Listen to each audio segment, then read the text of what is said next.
are ruining your life. Yeah. We hear that time and time again. We can't keep pushing this narrative that if a man plays video games as a hobby, his life is gonna be terrible or he's just not gonna make it.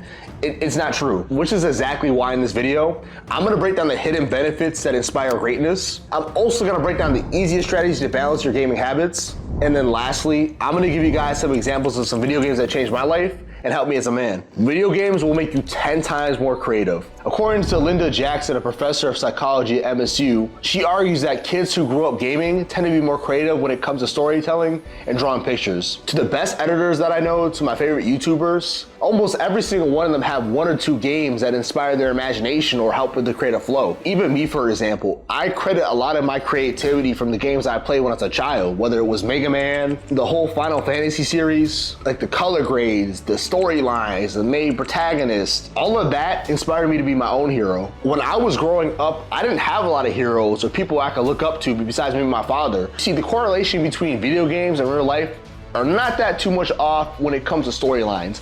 We all have trials and tribulations. We all have antagonists in our lives. We all have forces trying to stop us. But it's up to us as the protagonist of our lives to make it out, make it through, and go past the goals that are set at the end of the timeline. You see, a lot of people lack the critical thinking skills to see that at the end of the day, they can win as long as they try hard enough and work hard enough and just grind it out. Like I noticed at a young age when I was playing single player games like Resident Evil, Batman, games like that there was one distinct pattern about the main character, and that was you must go through trials and tribulations to get to the reward. You must go through hard things to become better. Like you're gonna take L's in the game. You're gonna get setbacks. Hell, even some of you guys as gamers are gonna have rage moments. A, B, C, D.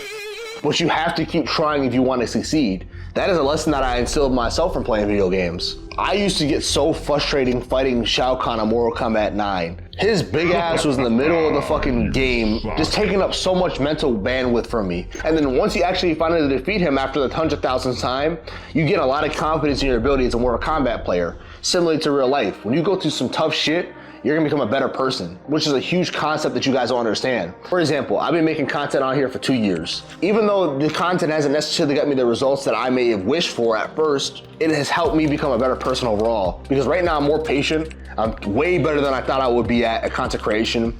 And on top of that, I'm way more diligent in getting this shit done for you guys. So pretty much not giving up was the biggest thing that I learned. You know, you can't stop halfway through the mission and just think you're gonna succeed at the end. Realize that the people who always make it are the people who fail to give up on themselves. Some of the most critically acclaimed games are good storylines, difficult challenges, and a good payoff at the end. So now that we have some of the many benefits of gaming, let me give you guys some strategies so that way you guys don't abuse them. Balancing gaming. What age do you guys recall playing video games at? And then on average, how many hours did you spend playing them? For most of us, we started playing around 3rd grade, 4th grade, and as time went on, our usage only became more and more and more, especially through high school, ultimately creating a lot of addicts to video games. And then after becoming video game addicts, we would consistently use video games to escape the harsh reality of the world. And then flash forward 10 years later, we have an epidemic of men who live their lives through pixel screens and plastic handles.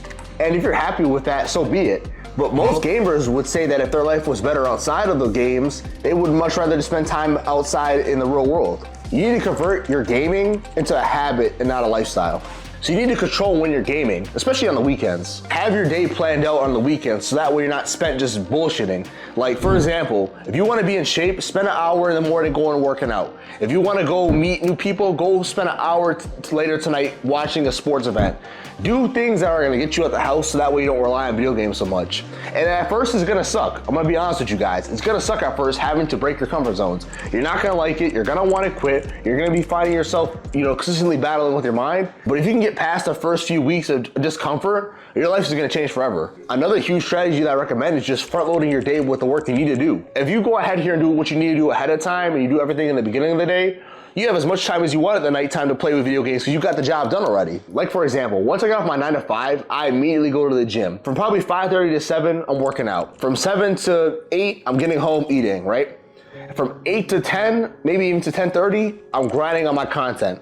From 10:30 to 11:30, I may watch an hour of content. I may watch an hour of a show. I may play a video game. I might just go to fucking bed. But you need to start front loading your schedule so that way you have less time to bullshit. And lastly, and probably the most important strategy, is start to question who you are when you're gaming. Start to realize things about yourself. Ask yourself these two questions. Number one, why do you spend so much time gaming? It could be a simple answer, it could be more complex. Be real. Number two, what do these characters have that you lack in yourself?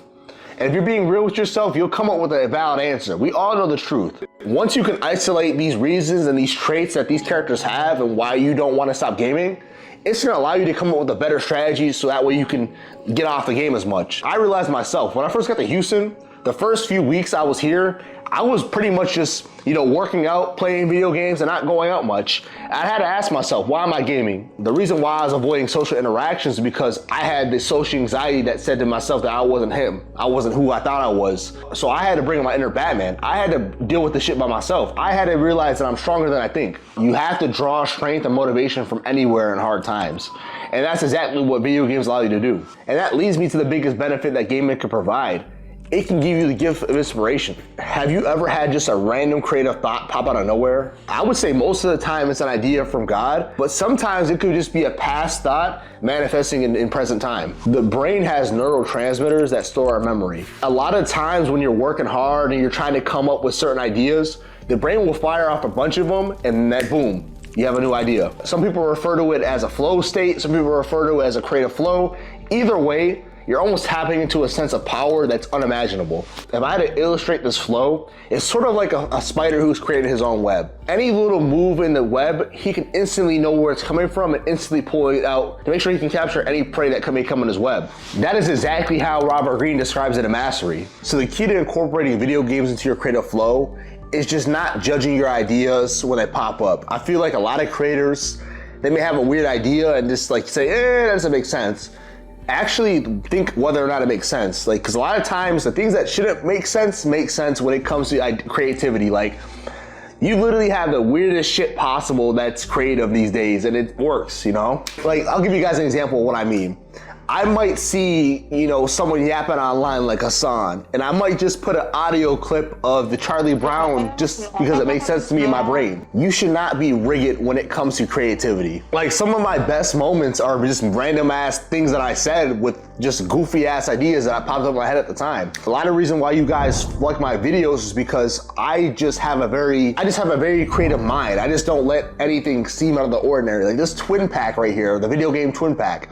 This shouldn't really be a thing, but I just sat there one day and said, video games helped me out tremendously throughout my life. So let me see if I can make this into my own niche. And that's what I did. And lastly, I'll say this about video games. Not all video games are gonna help you become more creative. A lot of them are just brainless, numb fun, like Call of Duty. So some of the genre of games you should be playing if you wanna become more creative are games with good storylines, games that have adventure to them, and overall games that are just stand out. And let me say this too, even Call of Duty has certain sounds and certain things that are very unique. So I don't wanna make it seem like Call of Duty is completely useless. You see, there's literally been studies done about video games. Energizing experiences lead to creativity.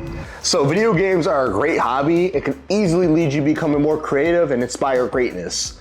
But what if I told you that the opposite side of the argument is equally as important? Make sure you guys go watch this video when it comes out in a week. So make sure you guys tune into that video next week when I drop it. You guys cannot afford to miss that video if you watch this one. I'm gonna holla back at you guys. Peace.